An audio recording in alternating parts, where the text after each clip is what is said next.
রামিসার ব্যাপারেও 24 ঘন্টার ভিতরে আসামি গ্রেফতার হয়েছে এবং তার রামিসার যে প্রধান আসামি দর্শক তার নাম সম্ভবত সোহেল রানা, তার স্ত্রী সহ তাদেরকে গ্রেফতার করা হয়েছে। 164 স্টেটমেন্ট দিয়েছে, জবানবন্দি দিয়েছে মূল আসামি। আমরা এইটুকু এসিউরেন্স দিতে পারি, আমাদের পক্ষ থেকে সংক্ষিপ্ত সময়ের ভিতরে সুষ্ঠু তদন্ত করে চার্জশিট দাখিল করা হবে। বিচারের দায়িত্ব আদালতের। বিচারহীনতার যে বিষয়টা সবাই সবসময় বলে থাকে, এটা সর্বক্ষেত্রে সঠিক নয়। কিছু কিছু ক্ষেত্রে বিচার বিলম্বিত হয়, সেই জন্য মানুষ মনে করে হয়তো বিচার পাবে না।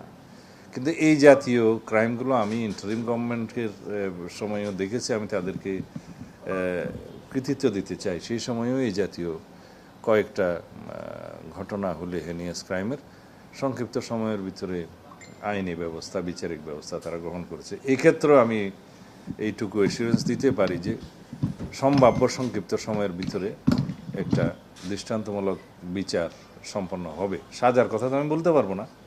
আমরা দায়িত্ব নেওয়ার পর তনু হত্যা মামলাটি সহ আরও কিছু মামলা আমরা লিস্টেড করেছি, যেগুলো অনেকটা দীর্ঘদিন যাবৎ বিচারিক প্রক্রিয়ার মধ্যে আনতে সক্ষম হয় নাই, সেগুলো আমরা অ্যাড্রেস করেছি। যেমন তনু হত্যা মামলার একজন আসামি আমরা অ্যারেস্ট করে তার সাথে ডিএনএ ম্যাচিং করার বিষয়টা এখন প্রক্রিয়ায়। আরও 2 জন আসামি আছে। ইতিমধ্যে আরও একজন আসামির শনাক্ত করা গেছে, যার রক্ত পাওয়া গেছে। ডিএনএ টেস্টে 3 জনের স্পার্ম পাওয়া গেছে খুব সম্ভবত। তো এগুলো মিলিয়ে দেখা হচ্ছে এবং আশা করি এটা ন্যায় বিচার প্রতিষ্ঠা করা যাবে। এছাড়া কুমিল্লা সংঘবদ্ধভাবে যে একটা ধর্ষণের ঘটনা হয়েছে, সব আসামিকে গ্রেফতার করা হয়েছে। তারপরে বগুড়ার তরুণী ধর্ষণের বিষয়ে আমরা সংক্ষিপ্ত সময়ের মধ্যেই এগুলো সব আসামিকে হাতে নাতে গ্রেফতার করা হয়েছে।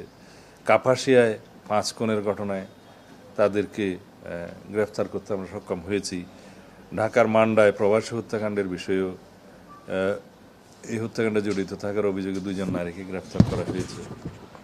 এছাড়া বিভিন্ন সময়ে আমাদের যে অভিযান, চিরুনি অভিযান, সেটা ডিএমপির এখানে ঢাকা মেট্রোপলিটন পুলিশে মিরপুরে, তারপর অস্ত্র মাদক উদ্ধার অভিযান মোহাম্মদপুর শেরেবাংলা নগরে, তারপরে আমাদের মে মাসের প্রথম সপ্তাহে ঢাকার মোহাম্মদপুর শেরেবাংলা নগর আদাবর এলাকায় যে ব্লক রিট চলছে, সেটা আমরা এখানে সফলতা অর্জন করেছি। পেশাদার অনেক অপরাধীকে আমরা গ্রেফতার করতে সক্ষম হয়েছি এবং অনেকেই দীর্ঘদিন যাবৎ আইনের চোখে ধুলো দিয়ে যেভাবে পালিয়েছিল তাদেরকেও আমরা গ্রেফতার করতে সক্ষম হয়েছি। এখন যাত্রাবাড়ি থানাতেও একইভাবে আমরা অনেক ওয়ারেন্টভুক্ত আসামি ছিনতাইকারী, তাদেরকে প্রায় 41 জন আমরা গত কয়েকদিন মে মাসের 18 এবং 19 তারিখে আমরা গ্রেফতার করতে সক্ষম হয়েছে। এইভাবে তেজগাঁতে 63 জন, ঢাকার বাইরে চট্টগ্রাম, কক্সবাজারের বিভিন্ন জায়গায় আমরা উল্লেখ করার মতো কিছু সফলতা বলতে পারি। যেমন বিচার প্রক্রিয়ার মধ্য দিয়ে গতকালকে সম্ভবত কক্সবাজারের আমার নির্বাচনী এলাকায় দুলাজারাতে একজন সেনাবাহিনীর ক্যাপ্টেনকে যে নির্মমভাবে হত্যা করা হয়েছিল, তার বিচার সম্পন্ন হয়েছে। সম্ভবত 4 জনকে 5 জনের মৃত্যুদণ্ড হয়েছে ফাঁসির, তারপরে যাবজ্জীবন আছে, বিভিন্ন মেয়াদের সাজা আছে। এছাড়া উখিয়া টেকনাফেও র্যাব 15 অভিযান চালিয়ে বিভিন্ন মামলায় পলাতক দীর্ঘদিন